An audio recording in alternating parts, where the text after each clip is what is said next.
గతంలో ఉన్న third front అని 2 సార్లు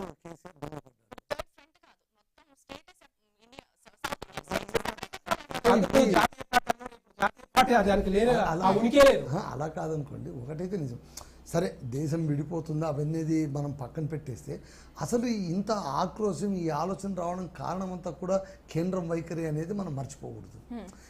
సార్ ఇందాక అన్నట్టు కేంద్రం ఒక పెద్ద మనిషిగా ఉండి ఒక తల్లిగా ఉండి అందరి బిడ్డల్ని జాగ్రత్తగా చూసుకుంటే ఏ ఇబ్బంది ఉండదు. ఇందాక సార్ అన్నారు చాలా తక్కువ టైంలోనే ప్రతిపాదనలు పంపారు. ఇప్పుడు చూడండి లెక్క ప్రకారం ఏంటంటే కొత్త ప్రాజెక్టుల కోసం 1,63,00,000 కోట్లు అడిగితే అసలు ఏమి తెలంగాణకి ఏమి అసలు మాట ఊసేలేదు. కరెక్ట్.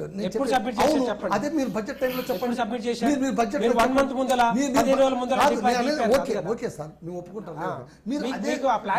మీరు అవును ప్లాన్స్ లేదు పంపించారు, అదే మాట మీరు చెప్పండి. వీళ్ళు పంపించారు లేటుగా పంపించారు, మేము ఇప్పుడు ఇస్తున్నాం, మేము లేటుగా పంపినా కూడా మేము ఇస్తాము అని చెప్పాలి. అంతేగాని అసలు దాన్ని ఊసేలేదు.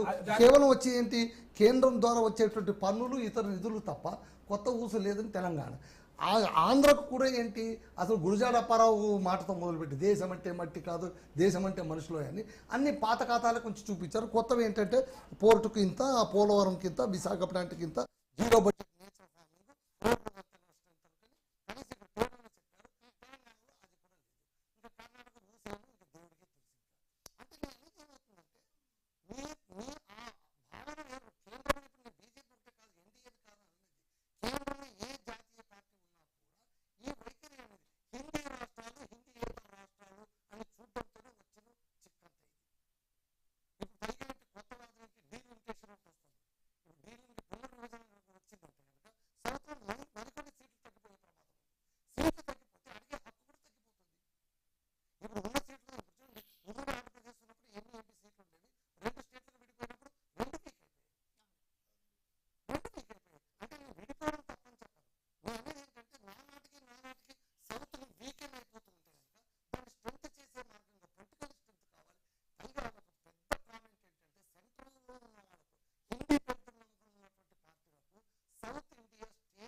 అనేది తెలుగులో మాట్లాడమని మేము చెప్పాము.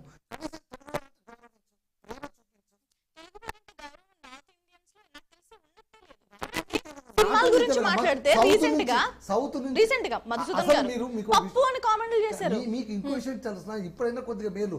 గతంలోన మద్రాసి వాళ్ళ అనేవాళ్ళు, ఏ మద్రాసి వాళ్ళ అనేవాళ్ళు అంటే ఏంటి 4 స్టేట్లకు సంబంధించిన ప్రజలందరూ మద్రాసి వాళ్ళనే. వాళ్ళు పోరాడి 2వ స్టేట్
ఇట్.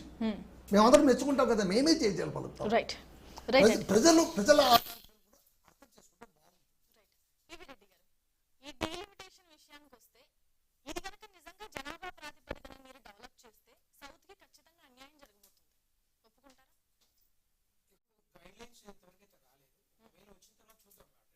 జనాభా ప్రాతిపదికన చేస్తే ఖచ్చితంగా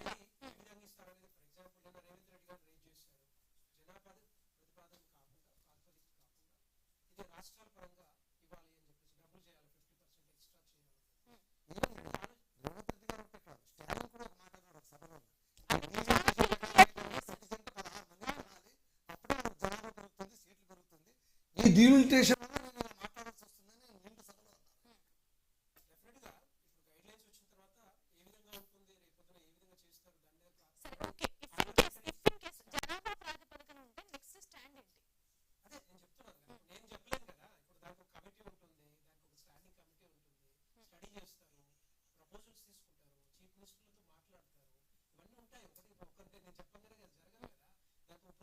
అందరూ ఒప్పుకోకపోయినా బీజేపీ చేయగలదా?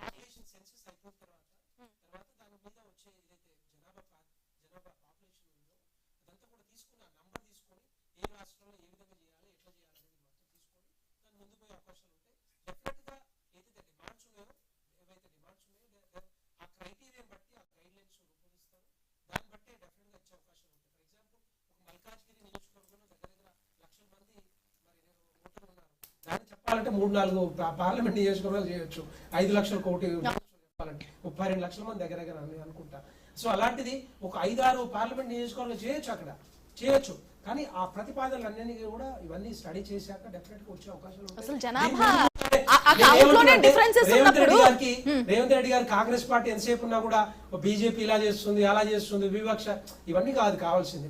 మీరు చెప్పాల్సింది చెప్పాలి. మీకు ఏదైతే ఉన్నాయో గైడ్ లైన్స్ ఉన్నాయో, మీరు ఏం చేయాలనుకుంటున్నా చెప్తే రేపు డెఫినెట్ గా ఆలోచించే అవకాశాలు ఉంటాయి. చెప్పండి, దాని మీద నెగటివ్ గా ఎందుకు ఆలోచించుకోవాలి మనం? ఓకే, మీ ఆలోచించడం అంటే రేవంత్ రెడ్డి వాళ్ళు అంటున్నారు, ఆయన అంటాడు రేవంత్ రెడ్డి ఆయనకి స్థానిక సంస్థల ఎన్నికలు వస్తా ఉన్నాయి. తెలంగాణ ప్రజలను ఏ విధంగా రెచ్చగొట్టాలి, ఏ విధంగా రేపొద్దున ఓటు బ్యాంకులు పెంచుకోవాలి, ఏ విధంగా గెలవాలనే ఆలోచన డెఫినెట్ గా ఉంటది. ఈ పార్టీలకు అన్నిటికీ అదే విధంగా ఉంటుంది.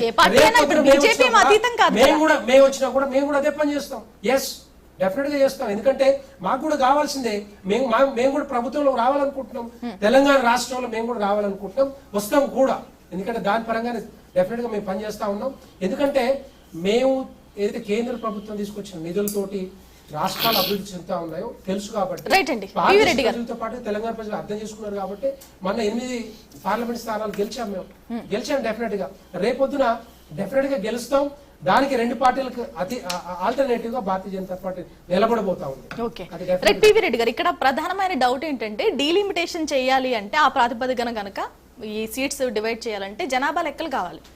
సెన్సస్ ఏమైనా స్టార్ట్ చేయబోతున్నారు? అదే నెక్స్ట్ ప్రాబ్లీ ఈ బడ్జెట్ లో లేదనుకుంటాను. నెక్స్ట్ డెఫినెట్ గా చేస్తారు. ఎందుకంటే టార్గెట్ అంతా కూడా మోస్ట్ లైక్లీ 28-29 ఎన్నికలు ఉన్నాయో తీసుకొచ్చినప్పుడు దానికి డెఫినెట్ గా దానికంటే ముందు ఈ పాపులేషన్ సెన్సస్ కానీ ఈ డీలిమిటేషన్ ప్రక్రియ మొత్తం కూడా కంప్లీట్ చేయాల్సిందే. చేసినాకనే ముందుకు పోతారు.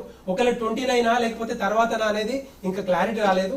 వచ్చే ముందర డెఫినెట్ గా దానికి కొంత బడ్జెట్ అలొకేషన్